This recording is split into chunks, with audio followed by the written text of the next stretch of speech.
لیکن اس تصور میں ایک انتہائی حیران کن بات چھپی ہوئی ہے جس نے مجھے سوچنے پر مجبور کر دیا۔ وہ کیا؟ دیکھیں نا، روشنی بھی تو ایک الیکٹرو میگنیٹک لہر ہے جس کی فریکوینسی بہت ہی زیادہ ہوتی ہے۔ ہم کسی بھی کھوکھلے پائپ کے ایک سرے سے دوسرے سرے تک آر پار دیکھ سکتے ہیں، یعنی روشنی اس میں سے بلا تعطل گزر جاتی ہے۔ ہاں، روشنی آسانی سے گزرتی ہے۔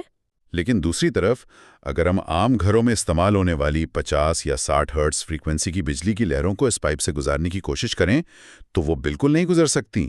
یہ تو بڑی دلچسپ بات ہے کہ روشنی جو ایک ہائی فریکوینسی لہر ہے وہ گزر جاتی ہے، لیکن لو فریکوینسی کی بجلی والی لہر رک جاتی ہے۔ ہاں، یہ ایک بہترین تقابلی مشاہدہ ہے۔ اس مظاہر کو کٹ آف فریکوینسی یعنی کٹ آف فریکوینسی کے اصول کے ذریعے سمجھا جا سکتا ہے۔ کٹ آف فریکوینسی وہ کیا ہوتی ہے؟ دیکھیں، ہر کھوکھلے پائپ یا ویو گائیڈ کی جیومیٹری اور چوڑائی ایک خاص طول موج یعنی ویو لینتھ کی حد مقرر کرتی ہے۔ اگر کسی لہر کی طول موج اس پائپ کی چوڑائی کے دگنے سے بڑی ہو جائے تو وہ لہر ریاضیاتی اور طبعی طور پر اس پائپ کے اندر اپنی شکل برقرار نہیں رکھ سکتی۔ اچھا، تو وہ لہر ختم ہو جاتی ہے؟ بالکل، وہ تیزی سے ختم ہو یعنی ایٹینیویٹ ہو جاتی ہے۔ اب گھروں میں استعمال ہونے والی بجلی کی لہروں کی طول موج ہزاروں کلومیٹر لمبی ہوتی ہے، اس لیے وہ چند انچ چوڑے پائپ میں سما ہی نہیں سکتی۔ ارے واہ! اور روشنی کی طول موج بہت چھوٹی ہوتی ہے؟ جی ہاں، روشنی کی طول موج نینو میٹرز میں ہوتی ہے، جو پائپ کی چوڑائی سے بے حد چھوٹی ہے، لہٰذا وہ آسانی سے سفر کرتی ہے۔ اسے ہم یوں بھی تصور کر سکتے ہیں کہ جیسے ایک بہت بڑے کئی سو فٹ لمبے بحری جہاز کو ایک چھوٹی سی نہر میں موڑنے کی کوشش کی جا رہی ہو، وہ تو اس میں فٹ ہی نہیں آ سکتا۔ بالکل صحیح مثال دی آپ نے۔ اسی وجہ سے میں سمجھتا ہوں کہ جب ان ویو گائیڈز کو آپس میں جوڑا جاتا ہوگا تو عام پانی کے پائپوں والی پلمبنگ تو کام نہیں آتی ہوگی۔ توانائی کا رسنا روکنا یقیناً ایک پیچیدہ عمل ہوگا۔ اوہ بالکل، اور اسی پیچیدہ عمل کو مائکرو ویو پلمبنگ کا نام دیا گیا ہے۔ جب ہم ان دھاتی پائپوں کو جوڑتے ہیں تو ذرا سا بھی خلا یا غلط زاویہ لہروں کے انعکاس کو بگاڑ سکتا ہے، جس سے توانائی واپس سورس کی طرف مڑ سکتی ہے۔ تو پھر اسے کیسے روکا جاتا ہے؟ اس سے بچنے کے لیے ریزوننٹ کیویٹیز بنائی جاتی ہیں۔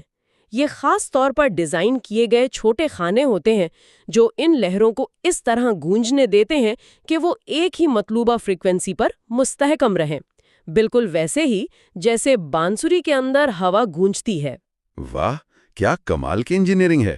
ہاں، اور مزید برآں سسٹم کو محفوظ رکھنے کے لیے یونی ڈائریکشنل کپلرز کا استعمال کیا جاتا ہے، جو لہروں کے آپس میں ٹکرانے کے اصول کا فائدہ اٹھاتے ہوئے اس بات کو یقینی بناتے ہیں کہ لہریں صرف آگے بڑھیں، اور اگر کوئی لہر واپس مڑے تو وہ خود بخود کینسل ہو جائے۔ زبردست! یہ تو واقعی الیکٹرو میگنیٹک لہروں کی انجینئرنگ کا کمال ہے۔ اچھا، اب ہم اپنے سفر کا رخ خلا اور کھوکھلے پائپوں سے مڑ کر ذرا مادے کے اندرونی ساخت کی طرف کرتے ہیں۔ بالکل، ڈائی الیکٹرکس کی طرف چلتے ہیں۔ جی، جب ایک الیکٹرک فیلڈ کسی ایسے ٹھوس مادے سے گزرتی ہے جو بجلی کا کنڈکٹر نہیں ہے، جسے ہم ڈائی الیکٹرک کہتے ہیں، تو وہاں الیکٹرانز آزادانہ حرکت تو نہیں کر سکتے، لیکن فیلڈ پھر بھی کچھ نہ کچھ تو اثر دکھاتی ہوگی۔ ایٹم کی ساخت تو فیلڈ کے دباؤ سے کھنچتی ہوگی نا؟ بالکل، ڈائی الیکٹرک مادوں میں چارجز بہہ تو نہیں سکتے، لیکن وہ اپنی جگہ پر تھوڑے سے کھسک ضرور سکتے ہیں۔ کھسک سکتے ہیں؟ کیسے؟ دیکھیں، جب ایک بیرونی الیکٹرک فیلڈ لگائی جاتی ہے تو ایٹم کا پازیٹیو مرکزہ یعنی نیوکلیس فیلڈ کی سمت میں تھوڑا سا دھکیلا جاتا ہے اور الیکٹرانز کا نیگیٹو بادل مخالف سمت میں کھنچ جاتا ہے۔ ایٹم کی اس طرح کھنچ کر بیضوی شکل اختیار کر لینے کے عمل کو پولرائزیشن کہتے ہیں۔ تو ایٹم ایک طرح سے کھنچ کر لمبا ہو جاتا ہے؟ سے ڈائی پول میں تبدیل ہو جاتا ہے، جس کا ایک سرا پازیٹیو اور دوسرا نیگیٹو ہوتا ہے۔ مادہ اندر سے مجموعی طور پر نیوٹرل ہی رہتا ہے، لیکن اس کی سطحوں پر چارجز کا اثر ظاہر ہونا شروع ہو جاتا ہے۔ اس تصور سے مجھے ایک پرانا بچپن کا تجربہ یاد آ رہا ہے، اور وہ اب بہت اچھی طریقے سے سمجھ بھی آ رہا ہے۔ ہم سب جانتے ہیں کہ ایک خشک دن میں بالوں میں کنگھی کرنے کے بعد وہ کنگھی کاغذ کے چھوٹے ٹکڑوں کو اپنی طرف کھینچ لیتی ہے۔ ہاں، یہ الیکٹروسٹیٹکس کی کلاسک مثال ہے۔ لیکن کاغذ کے ٹکڑے تو بالکل نیوٹرل ہوتے ہیں۔ اب مجھے سمجھ آ رہا ہے کہ کنگھی کی الیکٹرک فیلڈ کاغذ کے ایٹموں کو پولرائز کر دیتی ہے۔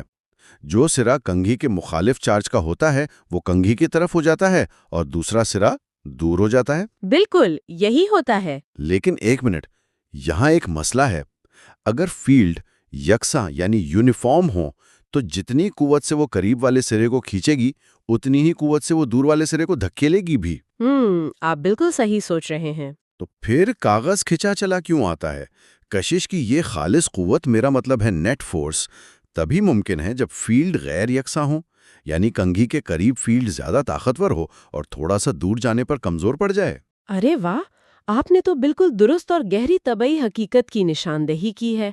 اگر الیکٹرک فیلڈ بالکل یکساں ہو، جیسے کہ ایک آئیڈیل کیپیسٹر کی پلیٹوں کے درمیان ہوتی ہے، تو پولرائز کاغذ پر کھینچنے اور دھکیلنے والی دونوں قوتیں بالکل برابر ہوں گی، اور کاغذ اپنی جگہ سے بالکل نہیں ہلے گا۔ سچ میں؟ یہ تو ہماری روزمرہ کی سمجھ کو بالکل بدل دیتا ہے۔ بالکل۔ کنگھی والے معاملے میں فیلڈ کی شدت فاصلے کے ساتھ تیزی سے تبدیل ہو رہی ہوتی ہے۔ اسے ہم فزکس کی زبان میں فیلڈ کا گریڈینٹ کہتے ہیں۔ اچھا، تو یہ گریڈینٹ کاغذ کو کھینچتا ہے؟ جی، دراصل کاغذ پر لگنے والی یہ کشش کی خالص قوت براہ راست الیکٹرک فیلڈ کے مربع کے گریڈینٹ کے تناسب سے ہوتی ہے۔ یہی وہ باریک فرق ہے جو کاغذ کو کشش ثقل کے خلاف اڑا کر کنگھی سے چپکا دیتا ہے۔ زبردست! اگر فیل یکساں ہو تو کشش کا یہ عمل سرے سے غائب ہی ہو جائے گا۔ اب اگر ہم چارجز کے ساکن ہونے سے ذرا آگے بڑھیں اور ان کی حرکت یعنی میگنیٹزم کی بات کریں تو ہم سب نے لوہے کے مقناطیس دیکھے ہیں۔ جی ہاں، بالکل دیکھیں۔ لیکن ذرائع یہ بتاتے ہیں کہ دنیا کا ہر مادہ میگنیٹک خصوصیات رکھتا ہے، چاہے وہ لکڑی ہو یا پانی۔ یہ بات بظاہر ہمارے روزمرہ مشاہدے سے کافی متضاد لگتی ہے۔ یہ بات عام فہم سے مختلف ضرور لگتی ہے، لیکن یہ ایک بنیادی کائناتی سچائی ہے۔ دیکھیں نا، ہر مادے کے اندر الیکٹرونز نیوکلیس کے گرد گردش کر رہے ہیں، جو کہ دراصل چھوٹے چھوٹے الیکٹرک کرنٹ لوپس ہیں۔ تو کرنٹ لوپ کا مطلب ہے میگنیٹک فیلڈ پیدا ہونا۔ بالکل، اسی لیے ہر مادہ میگنیٹ کے ساتھ رد عمل ظاہر کرتا ہے۔ اس کی سب سے بنیادی قسم ڈایا میگنیٹزم ہے۔ اور یہ ڈایا میگنیٹزم کیسے کام کرتا ہے؟ جب کسی مادے پر بیرونی مقناطیسی فیلڈ لگائی جاتی ہے تو لینز کے قانون، لینز لا کے تحت ایٹموں کے اندر گردش کرتے الیکٹرونز کی رفتار میں ایک نہایت معمولی سی تبدیلی آ جاتی ہے۔ اچھا، یہ تبدیلی ایک ایسی نئی مقناطیسی فیلڈ پیدا کرتی ہے جو بیرونی فیلڈ کی مخالفت کرتی ہے، یعنی دنیا کا ہر مادہ بنیادی طور پر مقناطیس کو دفع یعنی ریپیل کرنے کی کوشش کرتا ہے۔ ارے یہ تو بڑی حیران کن بات ہے۔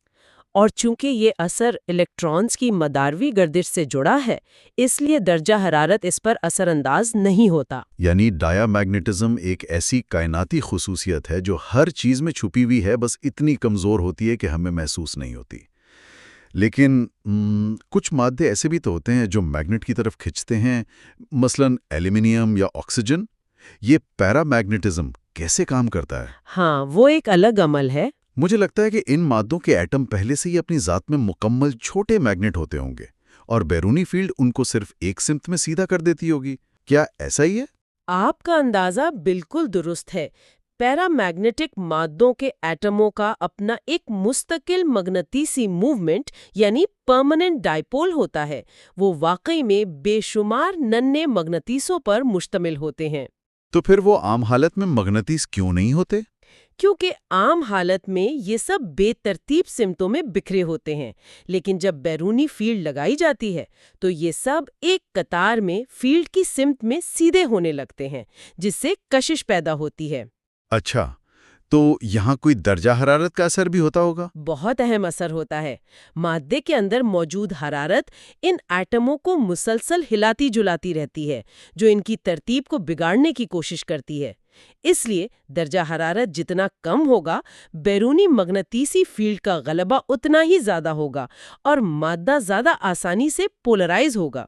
واہ، ٹھنڈا کرنے سے میگنیٹیسیت بڑھ جاتی ہے۔ اور پھر ہم آتے ہیں لوہے کی طرف، جسے ہم فیرو میگنیٹزم کہتے ہیں۔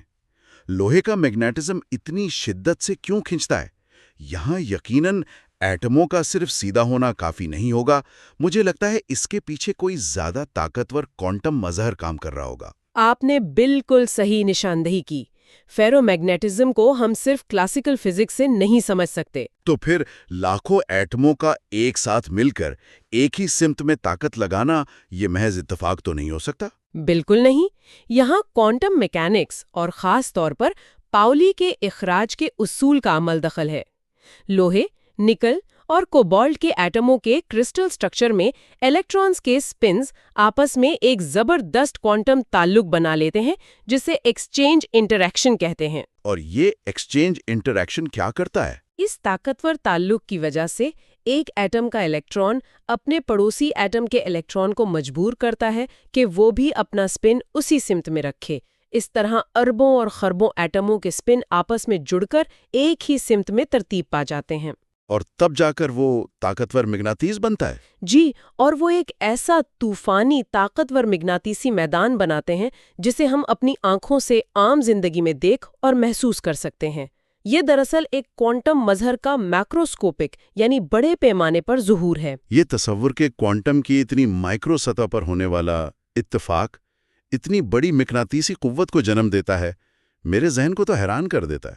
لیکن کیا سپن ہمیشہ ایک ہی سمت میں ترتیب پاتے ہیں؟ ایسا بھی تو ممکن ہے کہ یہ کوانٹم اصول سپنز کو ایک دوسرے کے مخالف سمت میں ترتیب دے دے، ایک اوپر ایک نیچے۔ بالکل ایسا ہوتا ہے اور اسے اینٹی فیرومیگنیٹزم کہتے ہیں۔ اچھا، اس کی کوئی مثال ہے؟ ہاں، کرومیم اس کی ایک بہترین مثال ہے۔ اس کے کرسٹل میں ایکسچینج انٹریکشنز سپنز کو یکساں کے بجائے متضاد سمت میں ترتیب دیتا ہے۔ ایک سپن اوپر ہوتا ہے تو اگلا بالکل نیچے۔ تو پھر تو وہ ایک دوسرے کے اثر کو ختم کر دیتے ہوں گے؟ جی ہاں، وہ ایک دوسرے کے مغناطیسی اثر کو مکمل طور پر کینسل کر دیتے ہیں اور باہر سے دیکھنے پر اس میں کوئی مغناطیسی خاصیت نظر نہیں آتی۔ لیکن اس سے بھی ایک قدم آگے ایک اور حیرت انگیز مادے کی قسم ہے جسے فیرائٹس کہا جاتا ہے۔ فیرائٹس میں کیا خاص بات ہوتی ہے؟ ان میں بھی سپنز مخالف سمتوں میں ترتیب پاتے ہیں، لیکن ایک سمت کے سپنز دوسری سمت کے سپنز کے مقابلے میں زیادہ طاقتور ہوتے ہیں۔ یعنی ایک سائڈ جیت جاتی ہے؟ بالکل، اس غیر مساوی جنگ کے نتیجے میں کچھ نہ کچھ مغناطیسی طاقت بچ جاتی ہے۔ یہ فیرائٹس سائنس اور ٹیکنالوجی کی دنیا میں انقلاب لے کر آئے، کیونکہ مغناطیس ہونے کے ساتھ ساتھ یہ بجلی کے انسولیٹر بھی ہوتے ہیں، یعنی ان میں سے کرنٹ نہیں گزر سکتا۔ ایک انسولیٹر جو کہ مغناطیس بھی ہو، ارے واہ! اس کی اہمیت کا اندازہ لگانا تو مشکل نہیں ہے۔ اس کا مطلب ہے کہ اگر ہم فیرائٹس کو ہائی فریکوینسی سرکٹس میں استعمال کریں تو ان کے اندر میگنیٹک فیلڈز کی تبدیلی کی وجہ سے ایڈی کرنٹس پیدا نہیں ہوں گے؟ بالکل، کیونکہ یہ انسولیٹر ہے اور کرنٹ بہنے کی اجازت ہی نہیں دیتے۔ اس کا مطلب ہے توانائی کا ضیاع اور حرارت پیدا نہیں ہوگی۔ یہی وجہ ہے نا کہ ریڈار اور مائکرو ویو کمیونیکیشن سسٹمز میں لوہے کے بجائے فیرائٹس کو ترجیح دی جاتی ہے۔ یہ بالکل درست اور انجینئرنگ کے لحاظ سے 100% بجا نتیجہ ہے، اور اسی لیے مادے کی مغناطیسی ساخت کو سمجھنا جدید ٹیکنالوجی کی بنیاد ہے۔ خیر، اب تک ہم نے فیلڈز، ویو گائیڈز اور مادے کے اندر موجود ذرات کی حرکت کا جائزہ لیا ہے۔ تو اب آگے کیا؟ اگر ہم فزکس کی اس کائناتی وحدت یعنی یونٹی آف فزکس کو ثابت کرنا چاہتے ہیں تو ہمیں الیکٹرو میگنیٹک دنیا سے نکل کر ٹھوس مادے کی میکینیکل حرکت کی طرف بھی جانا چاہیے۔ آپ کا مطلب ہے کہ ہم مادے کی لچک یعنی الاسٹیسٹی کی بات کریں؟ جی ہاں۔ فرض کریں کہ میرے ہاتھ میں لوہے کی ایک لمبی سلاخ ہے اور میں اس کے ایک سرے کو پکڑ کر اس میں زور سے بل یا مروڑ ٹوسٹ پیدا کرتا ہوں۔ یہ مروڑ فوری طور پر دوسرے سرے تک تو نہیں پہنچے گا، ہے نا؟ بالکل نہیں، اس میں کچھ وقت لگے گا۔ تو پھر یہ ایک لہر کی صورت میں سلاخ کے اندر سفر کرے گا۔ اس قسم کی میکینیکل لہروں کو ہم ٹارشنل ویوز یا شیئر ویوز کہتے ہیں۔ لیکن یہ تو الیکٹرو میگنیٹک لہروں سے بالکل مختلف چیز نظر آتی ہے۔ بظاہر یہ بالکل مختلف مظہر ہے۔ دیکھیں، لوہے کی سلاخ کا مڑنا الیکٹرانز اور فیلڈز کی کہانی نہیں ہے، بلکہ یہ ایٹموں کے ایک دوسرے کے ساتھ جڑے ہوئے میکینیکل سپرنگز کا معاملہ ہے۔ میکینیکل سپرنگز، بالکل۔ لیکن جب ہم اس مڑ کے سفر کو ریاضیاتی مساوات میں ڈھالتے ہیں تو ایک جادوئی حقیقت سامنے آتی ہے۔ وہ کیا؟ اس میکینیکل لہر کے سفر کو بیان کرنے کے لیے جو مساوات سامنے آتی ہے وہ بالکل وہی مساوات ہے جو خلا میں سفر کرتی ہوئی روشنی کی لہر کو بیان کرتی ہے۔ واقعی؟ جی، فاصلے کے لحاظ سے دوسری تبدیلی اور وقت کے لحاظ سے دوسری تبدیلی کا باہمی تناسب دونوں جگہ بالکل ایک ہی ریاضیاتی ڈھانچہ یعنی ویو ایکویشن کا پابند ہے۔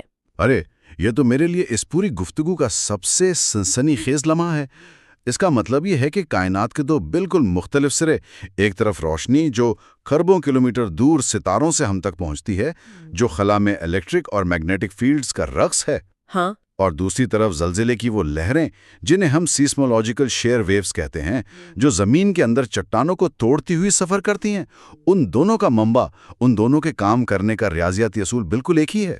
بالکل ایک ہی ہے، رفتار الگ ہو سکتی ہے، جیسے خلا میں روشنی کائنات کی تیز ترین رفتار سے چلتی ہے اور لوہے میں مڑوڑ کی رفتار سلاخ کی کثافت اور لچک پر منحصر ہوتی ہے۔ لیکن ان دونوں کے پیچھے کار فرما کائنات کا سافٹ ویئر بالکل ایک ہے۔ بے شک، یہی فزکس کی اصل خوبصورتی اور اس جائزے کا سب سے بڑا سبق ہے۔ کائنات بظاہر پیچیدہ اور بکھری ہوئی نظر آتی ہے، لیکن جب ہم اس کی گہرائی میں اترتے ہیں تو ہمیں معلوم ہوتا ہے کہ قدرت چند انتہائی خوبصورت اور جامع ریاضیاتی اصولوں پر کام کر رہی ہے۔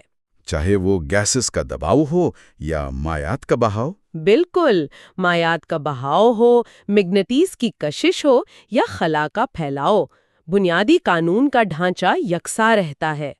ہم فزکس کے مختلف حصوں کو الگ الگ ابواب میں ضرور پڑھتے ہیں، لیکن حقیقت میں یہ ایک ہی کتاب کے مختلف صفحات ہیں۔ واہ، ہم نے آج کے اس علمی سفر میں کائنات کے بے شمار رازوں پر سے پردہ اٹھایا۔ ہم نے دیکھا کہ کس طرح میکسویل نے الیکٹرک اور میگنیٹک فیلڈز کو یکجا کر کے روشنی کی حقیقت واضح کی۔ پھر ہم نے ان لہروں کو کھوکھلے پائپوں اور ویو گائیڈز میں قید کیا اور دیکھا کہ فریکوینسی کیسے سفر کا تعین کرتی ہے۔